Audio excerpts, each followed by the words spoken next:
હુમલા મહેતા હોસ્પિટલના ડોક્ટર મિલન પટેલ ઉપર હિંસક હુમલો કરનાર ઠારકા નંબર ઉપરથી 4 ઇસમોની ઓળખ થઈ। પારડી 4 રસ્તા પાસે હુમલાખોરોએ કાર રોકી તબીબને લાત મારી ગંભીર ઈજા પહોંચાડી ફરાર થયા હતા। પારડીમાં ડોક્ટર ઉપર થયેલા હિંસક હુમલાની ઘટના સામે આવતા વિસ્તારમાં ચકચાર મચી ગઈ હતી। બિલાડ વિસ્તારમાં રહેતા અને પારડીની મહેતા હોસ્પિટલ તેમજ હેલ્પિંગ હેન્ડ ચેરિટેબલ ટ્રસ્ટમાં ફરજ બજાવતા ડોક્ટર મિલન ધીરુભાઈ પટેલે પારડી પોલીસ મથકે આ મામલે ફરિયાદ નોંધાવી હતી।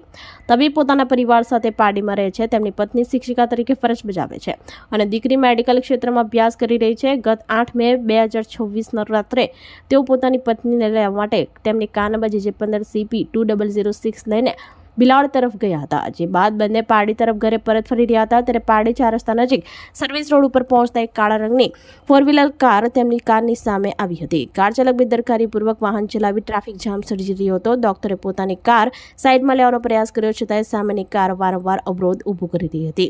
થોડીવાર બાદ કાર નંબર JJ05RY 9679 માંથી કેટલાક શખ્સો ઉતરી આવ્યા હતા અને આરોપીઓએ ડોક્ટરને ગાળો આપી કારમાંથી નીચે ઉતરવા કહ્યું હતું। ડોક્ટર બહાર આવતા જ એક શખ્સે તેમને ધક્કો મારી દીધો હતો અને ત્યારબાદ અન્ય શખ્સોએ મળીને મારામારી શરૂ કરી હતી।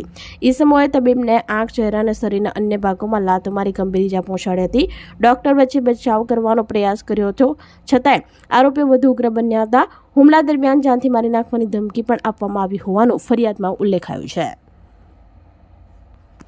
આ ઘટના દરમિયાન ડોક્ટરની પત્ની કારમાં હાજર હતી અને તેમણે બૂમાબૂમ કરતા આસપાસના લોકો એકત્ર થયા હતા અને લોકો ભેગા થતા આરોપીઓ સ્થળ ઉપરથી ફરાર થઈ ગયા હતા।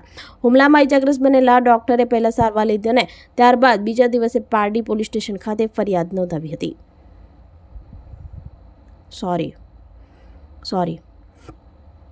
ઘટના દરમિયાન ડોક્ટરની પત્ની કારમાં હાજર હતી અને તેમણે બૂમાબૂમ કરતા આસપાસના લોકો એકત્ર થયા હતા। લોકો ભેગા થતા આરોપીઓ સ્થળ ઉપરથી ફરાર થઈ ગયા હતા।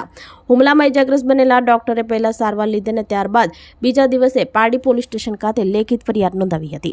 આ મામલે પારડી પોલીસને થાર કારના નંબર પ્લેટ ઉપરથી સુરતના 4 ઇસમોની ઓળખ થઈ હતી, જેમાં પ્રિયાંશુ પ્રતાપ જોશી, રાકેશ મંગુ વસાવા, જીમિત અશોક પટેલ, કેતન અરવિંદ પ્રજાપતિ તમામ રહેવાસી સુરતની ધરપકડ કરવાની તજવીજ હાથ ધરવામાં આવી છે।